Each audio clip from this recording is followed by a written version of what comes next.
Boa noite, meus irmãos. É sempre uma alegria estar na casa do Senhor e é sempre uma alegria poder ter o privilégio de compartilhar a palavra do Senhor com os irmãos. Eu gostaria que os irmãos abrissem a palavra do Senhor no Evangelho de Lucas, capítulo 17. Hoje vamos considerar os versículos 11 a 19. Lucas, capítulo 17, versículos 11 a 19.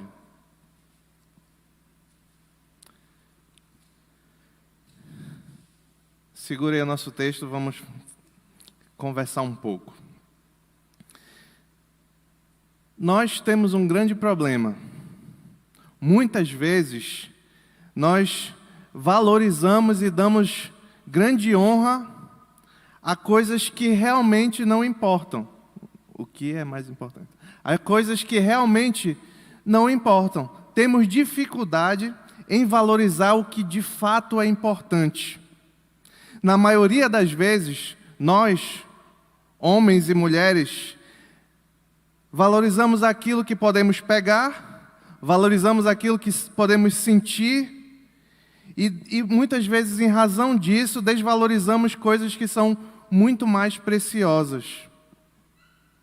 Às vezes, o fruto palpável, o valor financeiro que nós vamos ganhar, o bem, o imóvel que nós vamos conseguir, o conforto que nós temos no nosso lar, são coisas que nós valorizamos muito, porque nós podemos sentir com os nossos sentidos.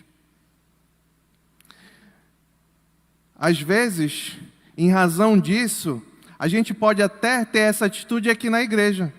Nós estamos aqui na igreja, vimos aqui para a igreja e valorizamos o conforto, valorizamos a tecnologia, valorizamos o louvor de qualidade que a nossa igreja tem, as salas confortáveis, o banco acolchoado.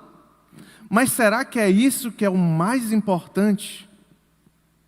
Muitas das vezes, é difícil alguém professar isso com a língua, mas nós agimos como se fosse assim. A nossa prática é como se fosse assim.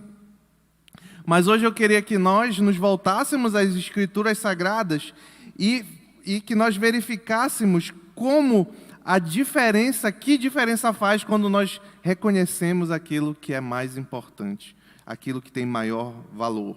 Então, sem mais delongas, vamos à leitura do nosso texto. Lucas, capítulo 17, a partir do versículo 11. A caminho de Jerusalém, Jesus passou pela divisa entre Samaria e Galiléia. Ao entrar num povoado, 10 leprosos dirigiram-se a ele, ficaram a certa distância e gritaram em alta voz: Jesus, mestre, tem piedade de nós. Ao vê-los, ele disse: vão mostrar-se aos sacerdotes. Enquanto eles iam, foram purificados. Um deles, quando viu que estava curado, voltou louvando a Deus em alta voz. Prostrou-se aos pés de Jesus e lhe agradeceu. Este era samaritano. Jesus perguntou: não foram 10? Não foram purificados todos os 10? Onde estão os outros 9? Não se achou nenhum que voltasse e desse louvor a Deus, a não ser este estrangeiro. Então ele lhe disse: levante-se e vá, a sua fé o salvou. Amém? Vamos orar ao Senhor. Pai querido, obrigado pela Tua palavra, Senhor, que revela sabedoria, que revela salvação, Senhor. Que o nosso coração esteja inclinado a Te ouvir, Senhor, e que apesar de mim, essa igreja seja edificada esta noite pela Tua palavra. É o que eu Te peço, Senhor, em nome de Jesus. Amém. Meus irmãos, precisamos entender algumas coisas do contexto para ficar bem claro a lição aqui nessa passagem. Primeiro, que os irmãos talvez já tenham escutado falar, muitos talvez saibam, que existia uma grande contenda entre os judeus e os samaritanos. E esse conflito remontava ao tempo que houve, lá no Antigo Testamento, a divisão do reino de Israel. Lembrem, o reino de Israel foi dividido entre o reino do norte, conhecido como Israel, e o reino do sul, que passou a ser chamado nas escrituras do reino de Judá. Desde esse período, esses dois povos entraram em um conflito. Por quê? Porque o reino do norte foi dominado pela Síria, e ao ser dominado, aqueles dominadores ensinaram, tornaram aquele povo um povo misto, eclético religiosamente falando. Então Judá, que queria manter-se puro e fiel à lei do Senhor, começou a ter muita dificuldade de se relacionar com o povo do norte, o povo de Israel, que depois, no tempo de Cristo, já seriam os samaritanos. Então, era uma inimizade que durava séculos, centenas de anos em que esses povos não se suportavam. No tempo de Jesus, então, havia uma grande barreira entre esses dois povos. E é justamente entre esses dois povos que o texto nos mostra que Jesus está viajando. E aí, nessa passagem, nessa viagem, é que está a nossa passagem. E o primeiro ponto que eu queria destacar, eu chamei de os necessitados. Está lá nos versículos 11 e 13. Vamos ler novamente. Lucas 17, versículos 11 e 13.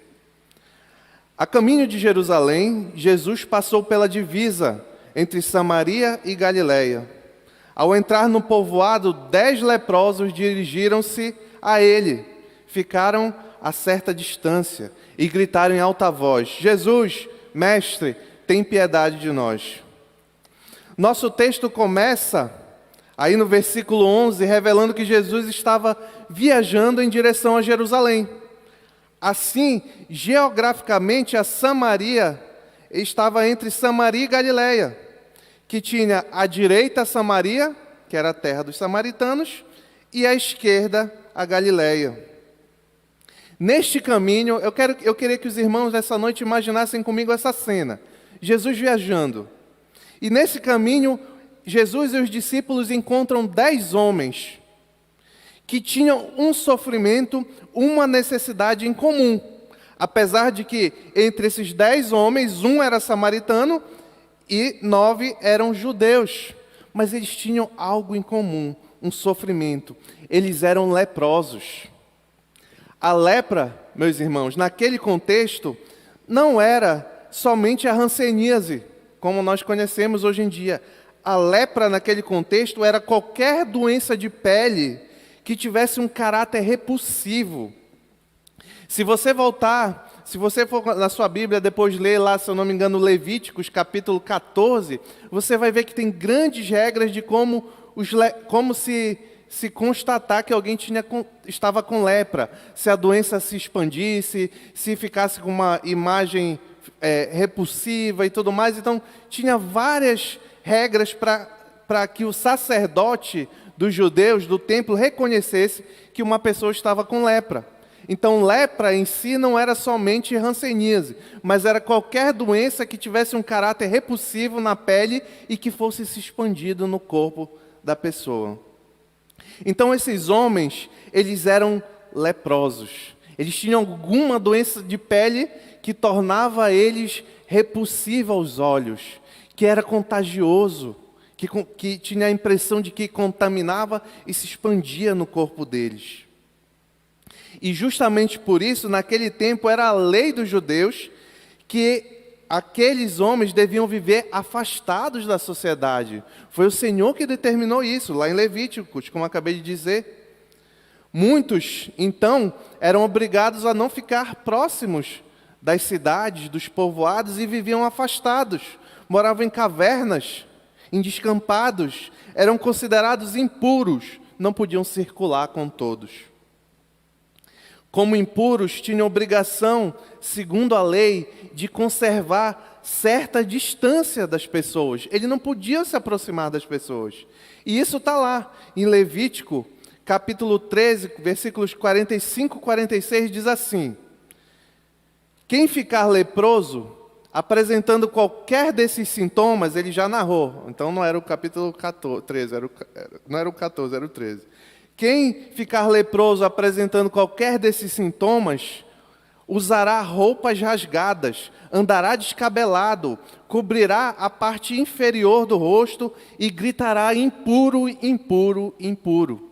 O sentido é que o leproso deveria ser reconhecido por qualquer pessoa que olhasse ele. Então ele deveria andar assim para que ninguém se enganasse, chegasse perto de um leproso sem saber que ele estava doente e que poderia ser contaminado. O versículo 46 ainda de Levítico diz: então, enquanto tiver a doença, estará impuro, viverá separado fora do caminho. O curioso é notar aí, é que não que os discípulos de Jesus reconheceram que aqueles homens eram leprosos. Talvez por todas essas circunstâncias fosse fácil reconhecer. Mas o curioso notar é que aqueles homens reconheceram Jesus à distância. Distante, eles viram Jesus e logo gritaram pedindo misericórdia. Por quê, então? Como eles poderiam saber? Não tinha internet, não tinha jornal, não tinha televisão. Mas eles de longe enxergaram e sabiam que era Jesus. Isso aconteceu porque a fama de Jesus já se espalhava, que Jesus operava milagres, inclusive que Jesus curava leprosos. Imaginem eles quando ouviram essas notícias. Ficaram ansiosos por se encontrar com Jesus. Olha o que diz, vamos voltar lá para o Evangelho de Lucas, deixa o nosso texto separado, e recua um pouco para o capítulo 7, versículos 20 e 23. Olha o que diz. Dirigindo-se a Jesus, aqueles homens disseram: João Batista nos enviou para te perguntarmos: és tu aquele que haveria de vir, ou devemos esperar algum outro? Naquele momento, Jesus curou muitos que tinham males, doenças graves e espíritos malignos, e concedeu visão a muitos que eram cegos. Então ele respondeu aos mensageiros. Jesus disse: voltem e anunciem a João o que vocês viram e ouviram. Os cegos veem, os aleijados andam, os leprosos são purificados. Os surdos ouvem, os mortos são ressuscitados. E as boas novas são pregadas aos pobres. E feliz é aquele que não se escandaliza por minha causa. A fama de Jesus como alguém que operava maravilhas, sinais e milagres já se espalhava, inclusive curar leprosos. Então talvez essa tenha sido a razão porque aqueles homens estavam tão ávidos para encontrar Jesus. Então aqueles homens viram Jesus, mesmo que distante, olharam para Jesus e gritaram em alta voz, diz o texto: Jesus, mestre, tem piedade de nós. Nós, meus irmãos, temos muito em comum com aqueles homens. Sempre passamos por dificuldades mais diversas, doenças. Agora há pouco nós oramos aqui pelos enfermos da nossa igreja. Tem muitos irmãos que estão gravemente enfermos. Passamos por dificuldade financeira. Em um ano de pandemia, acredito que muitos tiveram perdas nesse sentido. Relacionamento, dificuldade de relacionamento entre marido e esposa, pais e filhos. A gente sabe que no meio da família muitas vezes intrigas surgem e a gente vive essa carga, é difícil. Dificuldade profissional. Nós temos expectativas de ter uma realidade profissional que muitas das vezes a nossa expectativa não se cumpre. Aquele emprego que eu queria ter, eu não tenho. Aquela condição financeira que eu queria ter, eu não tenho. E isso causa dor, causa sofrimento. Sem falar em pecados e vícios. Algo que nos causa, sempre temos algo, se nós pararmos para pensar, que nos causa algum sofrimento, alguma dor. Assim como eram aqueles homens, aqueles 10 leprosos. Viver naquela circunstância, naquele contexto, em qualquer contexto já não é fácil, mas naquele contexto era bem difícil. Talvez até nós tenhamos algum comportamento que nos torne, assim como aqueles leprosos, repulsivo diante dos outros. E nós, diante dessas circunstâncias, o que naturalmente nós fazemos? A mesma coisa que aqueles homens fizeram. Nós recorremos a Jesus. Agora, infelizmente, também nós somos mais parecidos ainda com aqueles homens, porque assim como aqueles homens recorreram para Jesus, o intento deles é a solução do problema. Aqueles homens, quando eles viram Jesus e gritaram, eles queriam ser curados da lepra. Era a intenção dele. E nós, às vezes, também nos prostramos e recorremos a Jesus quando queremos ver a solução de um problema que estamos vivendo. Só que muitas vezes isto nos faz esquecer que existe um mal maior. O problema de saúde, o problema financeiro, o problema de relacionamento, qualquer problema que você possa imaginar, depressão, qualquer problema que são graves, são difíceis de enfrentar, não estou dizendo que não são, mas não é o nosso maior problema. Existe um mal maior, de onde se originam então todos esses outros males. E esse mal é o pecado. Nós, homens, somos por natureza, o que eu vou falar aqui é comum a todos nós, mentirosos, desobedientes, ciumentos, desde o nascimento, desde que somos bebezinhos. Isso é a história mundana de que bebezinho nasce um anjo puro. Isso não é verdade. Quem já teve filho aqui sabe que desde criancinha ele é ciumento. Desde criancinha, ele quer as coisas que agradam o seu desejo, quer satisfazer os seus desejos. Às vezes é uma tristeza, é um choro tremendo, aí você entrega aquele objeto almejado, a tristeza cessa na hora. Isso mostra que nós somos contaminados pelos pecados desde a mais tenra idade. Paulo, lá no livro de Romanos, capítulo 10, versículo 12, ele diz assim: como está escrito sobre todos nós, não há nenhum justo, nenhum sequer. Não há ninguém que entenda, ninguém que busque a Deus. Todos se desviaram e tornaram-se juntamente inúteis. Não há ninguém que faça o bem, não há nenhum sequer. Paulo está falando aqui do homem na sua condição natural. É claro que ele não está se referindo aos crentes. Ele está falando do homem natural, como todos nós nascemos. Que nós, meus irmãos, tenhamos sabedoria de reconhecer o verdadeiro mal que nos aflige. Esse é o primeiro ponto. O segundo ponto, eu queria destacar o agradecido, que está lá em Lucas, capítulos 17, versículos 14 e 16. Continuamos imaginando a cena, tá? Ao vê-los, Jesus agora, ao vê-los, aqueles 10 homens, ele diz: vão, mostrem-se aos sacerdotes. Enquanto eles iam, ou seja, o que o texto dá a entender é que enquanto eles caminhavam, eles já foram curados, purificados. Um deles, no versículo 15, um deles, quando viu que estava curado, voltou louvando a Deus em alta voz, e prostrou-se ao pé de Jesus e lhe agradeceu. Este era samaritano. Note aqui como foi diferente esse ato de cura de Jesus da grande maioria dos milagres realizados no Novo Testamento, que os evangelhos nos revelam. Jesus não toca nos 10, Jesus não abraça os 10, Jesus não chega perto dos 10, nem diz assim: pronto, vocês estão curados. Não. Jesus simplesmente diz que eles vão se mostrar, para que eles fossem se mostrar aos sacerdotes. Por que Jesus faz isso? Porque Jesus quer que aqueles homens vão se mostrar aos sacerdotes. Na lei judaica, aquele que estava contaminado com essa doença de pele nesse grau, que era conhecido como leproso, ele, se por alguma razão que fosse, ele fosse curado, ele deveria ir ao sacerdote, o sacerdote ia verificar ele, tipo um médico, ia olhar como é que estava a pele dele lá. Se tivesse limpa, então o sacerdote declarava que aquele homem não era mais impuro, que agora ele era puro. E por isso, então, com a declaração do sacerdote, ele podia ser integrado novamente à sociedade, podia circular nas cidades, chegar perto das pessoas, não precisava mais andar descabelado, cobrindo o rosto, não precisava nada disso. Então, justamente por isso que Jesus manda que eles para que eles se dirigissem ao sacerdote. E foi justamente ao seguirem a orientação de Jesus que estes homens foram curados. Aqueles homens, aqueles 10 homens, tinham muita coisa em comum. Todos estavam com lepra.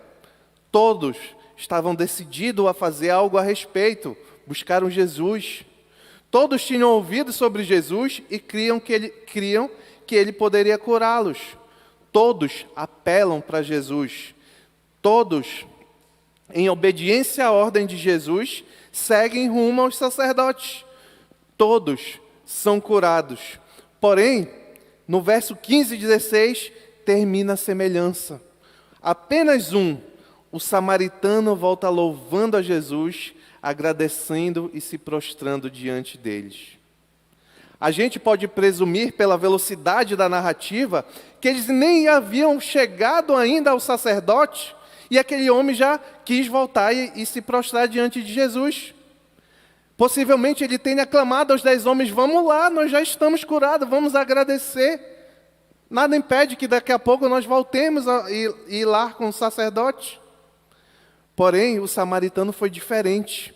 Ele louvava a Deus, reconhecendo publicamente que Jesus era o autor da grande bênção que acabava de receber.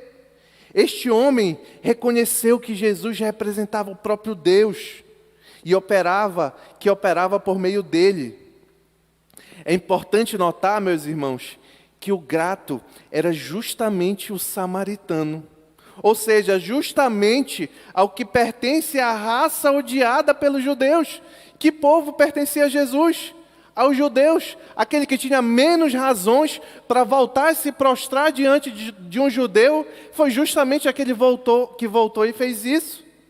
Aqui eu vou abrir só um parêntese, para dar uma lição aqui, que pode ser importante para nós. Não importa qual a nossa condição, teologicamente, no ensinamento do Antigo Testamento, aqueles 9 homens eram, de alguma forma, mais puros do que aquele samaritano, porque ele já era impuro por ser leproso e também era porque ele vivia em um país de religião sincrética. Mas isso tem uma lição para nós. Não importa em que condições nós estamos. Não fiquem se comparando com os judeus. Vamos nos comparar com o samaritano, porque muitas das vezes nós somos muito mais impuros do que nós deveríamos ser. Mas a nós também, assim como ao samaritano, nos resta nos prostrar e agradecer ao Senhor pela graça e misericórdia que nos atinge. Esse samaritano é diferente. Pela graça de Deus, ele agradece a um judeu quando essa passagem se junta a várias outras, nos mostra que a igreja do Senhor, o reino que Cristo veio instaurar, não era só para os judeus, eram para todos, aqueles que se voltam e se prostram diante do Senhor. Aqui tem uns princípios importantes nessa passagem, nesse ponto. O primeiro é a importância de obedecer. Aqueles homens, a cura começou a ser operada na vida deles quando eles obedeceram o que o Senhor disse, voltar e se apresentar aos samaritanos. Eles não disseram assim: não, Jesus, me cura logo, eu sei que tu podes. Não, eles obedeceram. Jesus disse: vai lá com o sacerdote, eles foram. A palavra do Senhor é muito clara sobre aqueles que amam a Jesus.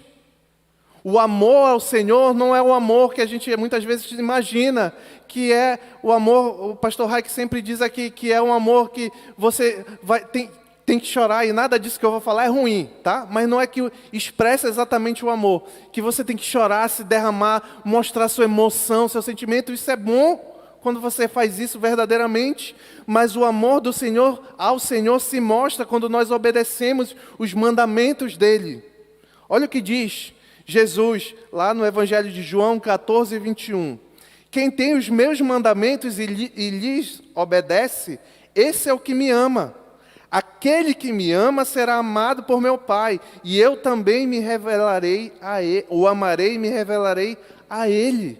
É importante a demonstrar o nosso amor tremendo que nós temos pelo Senhor que nos cura, que nos salva, por meio da nossa obediência. Mas uma outra coisa muito importante precisa ser reconhecida aqui, a importância de agradecer. Meus irmãos, vocês já viram como muitas vezes, quando a gente está na luta mesmo, está passando por aquela dificuldade terrível, a gente se coloca diante do Senhor? Eu não vinha tanto para o culto, eu não estava fazendo tanto o meu devocional, mas então um familiar meu está gravemente doente, aí eu me prostro a orar.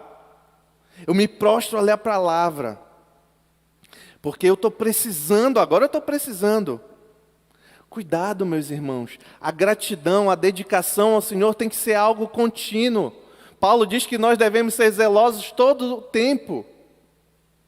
A ingratidão daqueles homens e a ingratidão que muitas vezes nós temos com o Senhor que nos salvou, nós não temos que ser gratos ao Senhor somente quando nós alcançamos a nossa oração é respondida.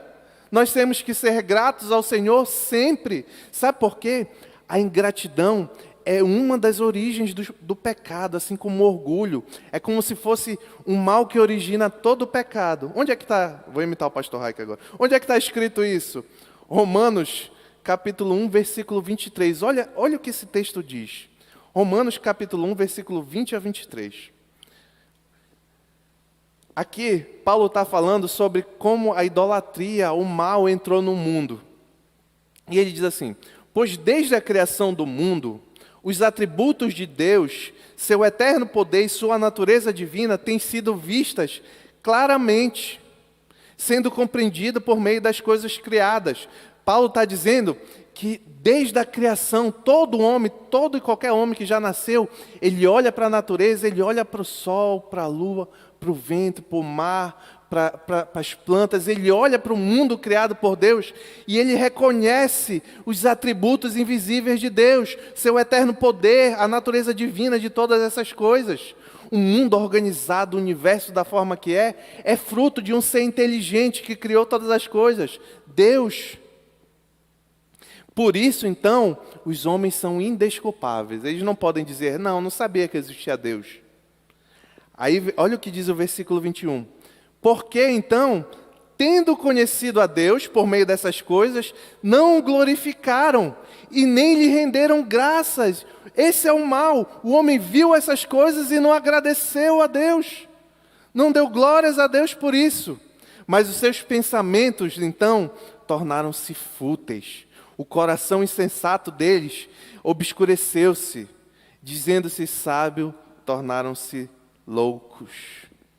Essa é a origem, meus irmãos, porque nós fazemos ídolos, porque nós não encontramos em Deus, nós não conseguimos enxergar a Deus e agradecer a Ele, e adorar somente a Ele, e nós adoramos outras coisas. Qual é a solução, então, para esse problema? Agora é o terceiro ponto, que eu chamei assim, o mais importante.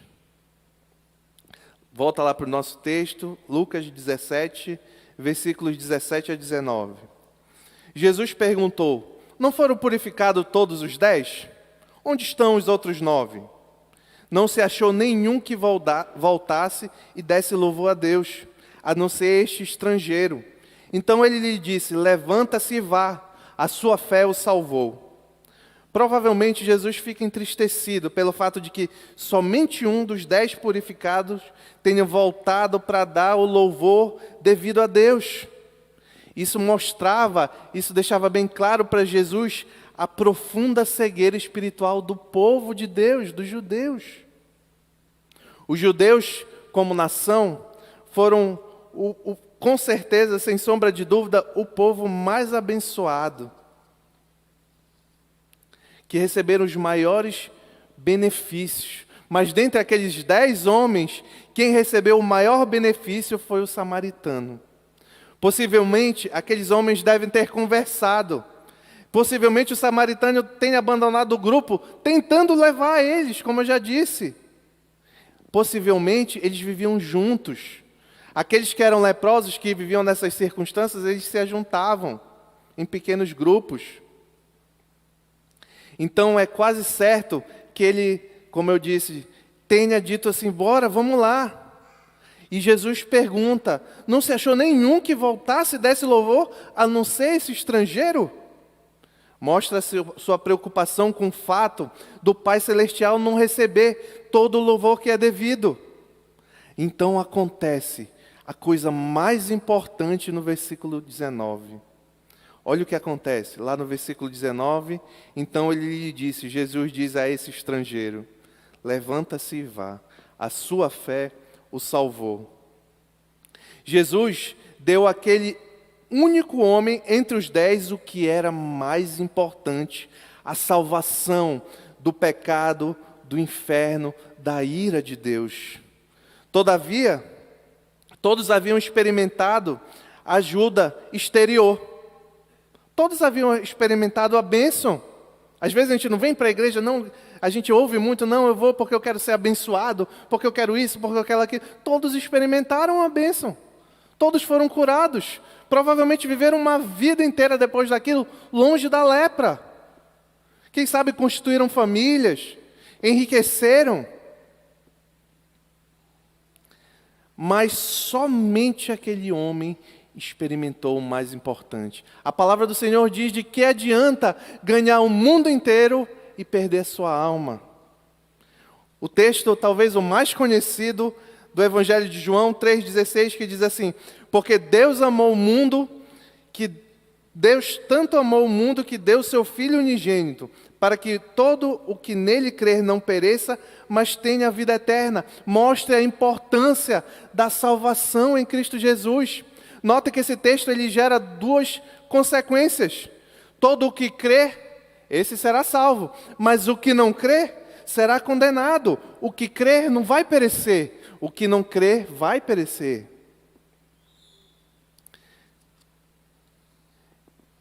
Que nós sejamos igual aquele homem que voltou, sabendo, conscientes de que aquilo que tem maior valor que Cristo nos oferece não são os bens materiais, não é nossa saúde, não é nossa família.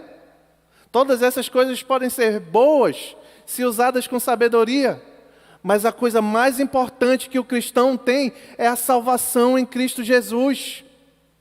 Tudo isso é feito para a glória de Deus. E aquele homem, aquele único homem, soube reconhecer a glória de Deus. Vocês lembram lá no Evangelho de João, no capítulo 9, quando vai falar de um cego de nascença, e os discípulos chegam para Jesus e perguntam assim: Senhor, por que aquele homem é cego? Quem pecou? Foi ele ou foram os pais dele? E Jesus diz: não, nem ele nem os pais pecaram, mas isso aconteceu para que a obra de Deus fosse manifestada nele, para que Deus seja glorificado na vida. É isso que acontece quando Deus nos dá a salvação, quando o Espírito Santo de Deus habita no nosso coração e agora nós cremos em Jesus, que nós tenhamos o mesmo comportamento daquele homem. Nota que ele não só agradeceu, ele reconheceu Jesus e se prostrou diante dele. Valorize o que é mais importante, meu irmão. Valorize aqui quando você vem para a igreja. Não fique... Agradeça e louve a Deus, e nós agradecemos e louvamos pela nossa igreja, mas não é o prédio, não é o ar-condicionado, não é a sabedoria do nosso pastor, não é a pregação.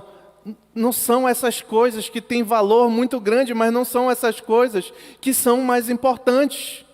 É a obra que Jesus Cristo faz no coração do homem, que fez no coração daquele samaritano, que o tornou capaz de voltar para ele, se prostrar e agradecer. O que é mais importante na sua vida, meu irmão? Já caminho para a conclusão. O que tem ocupado a sua mente? O que tem ocupado o seu tempo? Tranquilidade, paz, sucesso profissional, saúde, família, o lar, a igreja. Essas coisas são boas, mas que não seja isso que tenha maior valor no nosso coração. Não seja isso que faça nós nos prostrarmos e agradecermos, e sim a salvação dada por Cristo Jesus a todo aquele que crê. Se você está passando por dificuldade, Você está passando por lutas terríveis, mas se você já é cristão, só por isso você tem motivo de se ajoelhar, se prostrar e agradecer a Jesus Cristo, pelo que Ele já fez na sua vida. Você pode passar uma vida de luta, de sofrimento, ou uma vida de paz, mas nada disso tem valor qualquer diante da salvação oferecida àqueles que creem em Cristo Jesus. Meu irmão, que nessa noite, meu querido, você, quem sabe você que está me visitando, que nessa noite você veio aqui para a igreja, porque eu preciso ir para a igreja orar, porque eu estou passando por uma dificuldade, isso é bom, mas venha principalmente agradecer a Jesus, porque Ele morreu para nos salvar e vivo está, e todo aquele que nele crê, esse não vai perecer jamais. Pode passar uma vida de alguns anos de sofrimento aqui, mas tem uma vida eterna no paraíso ao lado do Pai. Amém? Vamos orar ao Senhor. Pai querido, muito obrigado, Senhor. Muito obrigado porque Jesus Cristo nos oferece aquilo que é mais importante, a salvação que vem por meio da fé do que Ele fez por nós. Muito obrigado, Senhor, porque nós podemos ouvir a Tua palavra, podemos ser guiados por ela para saber reconhecer aquilo que realmente importa. Aquilo que realmente importa, a salvação que vem de Ti, Senhor.